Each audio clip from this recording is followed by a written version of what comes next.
Those accounts were 10 accounts in 3 banks.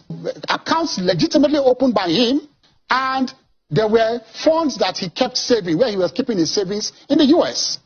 That's a lie, because his salary was $2,400, and at one point he deposited $661,000. At another time, he deposited $1.2 million. That's $1.8 million.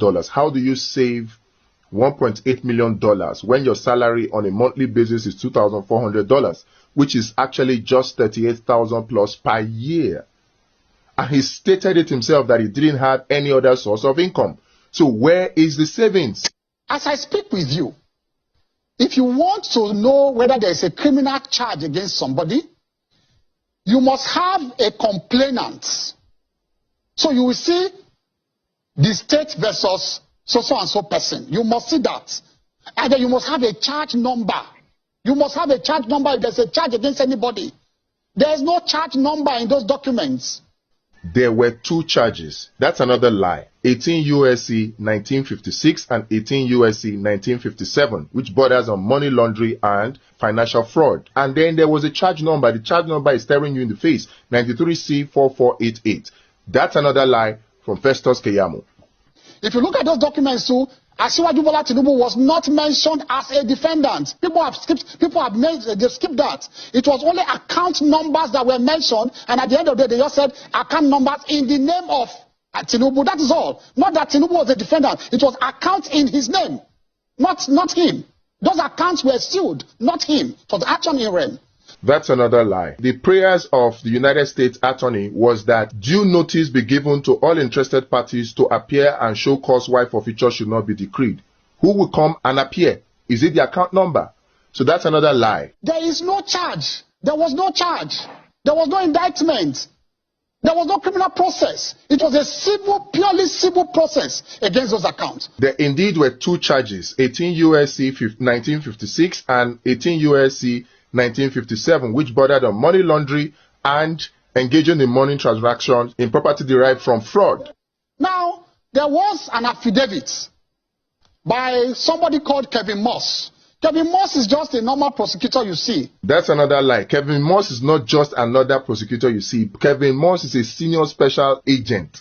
And aside that, the work he did will boggle your mind. These 4 sections from the document outline that he filed 18,300 files. So that's no joke. What they did in the case of Asiwaju Bola Tinubu was therefore to file what they call an interim process for forfeiture. It was not a final process. That's another lie. There were 5 documents, and the last of them is the final forfeiture, the final decree. You can see it there. So there was a final decree starting from the verified proof of forfeiture to the warrant of seizure, down to the settlement, down to the final forfeiture. So that's another lie. The Kevin Moss, all those the positions you see there about narcotics and all that, it was not a judgment of the court. It was an opinion of a prosecutor trying to convince the court to issue a forfeiture order. It was not an opinion of a court. Another lie.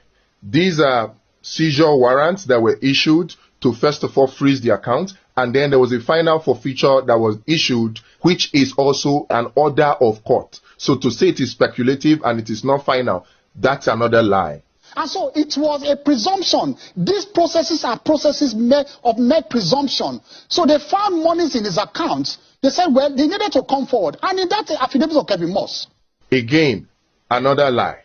This is verified complaint of forfeiture. They were not speculation. He backed it up with an affidavit, and he got a warrant of seizure, and then got settlement and got final forfeiture. So it is not mere speculation. This is another lie from Festus Keyamo. They said they interviewed Mobile. Mobile said, yes, this man is a treasurer in the Mobile. But they said, no, those funds are not from them. But they confirmed his status, not as a criminal, but as a respectable employee of Mobile. It is in the affidavit of Kevin Moss. This is a potential lie, because the Mobile is talking about is Mobile Oil Nigeria Limited, which is not ExxonMobil, because many people seem to think that it is ExxonMobil. It is not ExxonMobil. In fact, the company has changed its name now from Mobile Oil Nigeria Limited to 11 PLC. Look at paragraph 38 of the affidavit by Kevin Moss. I want everybody to look at paragraph 38. After the rigmarole of trying to find out whether the account, the money, where the monies came from, whether they were, linked to drug and all of that, it was all speculative. They came to the conclusion that the proceeds he got from the tax, the deposit he made there what they call, what this bankers normally call investments. He kept the money there and he was getting profit on the interest. They said he had not paid tax on those interests. That is all. So it was not like a deliberate act. So that's another lie from Festus Keyamo. The whole charges that were brought against Bola Tinubu were USE Code 1956 and 1957, and they bonded on money laundering. To say that it was tax is a deliberate lie. A very, very big lie. In fact, the forfeiture order did not include that it was for tax. This is the forfeiture order. The final order. It stated that it is for narcotics trafficking and money laundering. Those were the two charges. So this is another lie from Festus Keyamo. Yes. Would you liken the settlement that Bola Tinubu had with a court in the United States at the time over these monies as a sort of a plea bargain? No. A plea bargain, you cannot build something on nothing and expect it to stand. A plea bargain must arise out of a criminal charge. Like I said, there is no charge, nothing anywhere, nothing like a charge anywhere. That's another lie from Festus Keyamo for Bola Tinubu.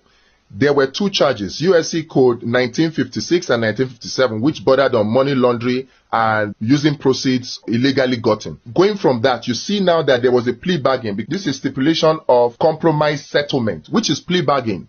So there was a plea bargain, and in the plea bargain, initially it was supposed to be 1.8 million that was seized, but eventually they just fined him based on the charges that he was charged, because he was charged with two codes violation, USC Code 1956 and USC Code 1957. And if you look at the punishment for those violations, it says not more than $500,000. That was why only $460,000 was deducted from the account, because that's what the law speculates as fine punishment for the violation of the law.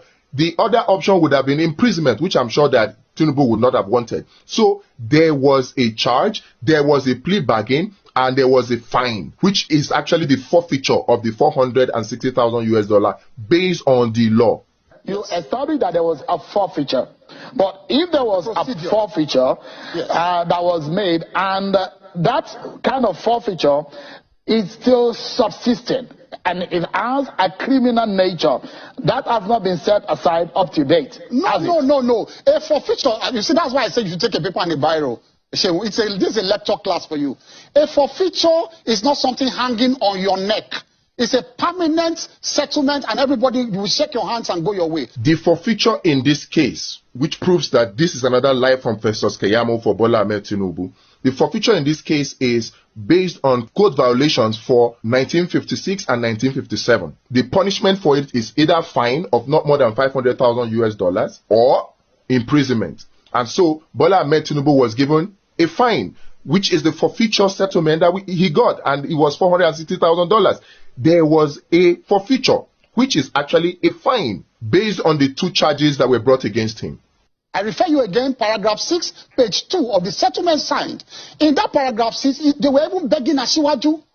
They said that, look, please don't proceed against us again. This is a final settlement between us. Go your way, we go our way. That's another lie from him, from Festus Keyamo. Festus Keyamo, as a senior advocate of Nigeria, knows that there is always indemnity clause in such plea bargains to prevent you from saying, or your children from saying, oh, the money that was seized from you was actually responsible for the death of your relative, and so they want to sue because of that. It's just an indemnity clause. That is usual. In fact, not only for plea bargains, that it's normal. So coming to say that they were begging him, that was just a blatant lie.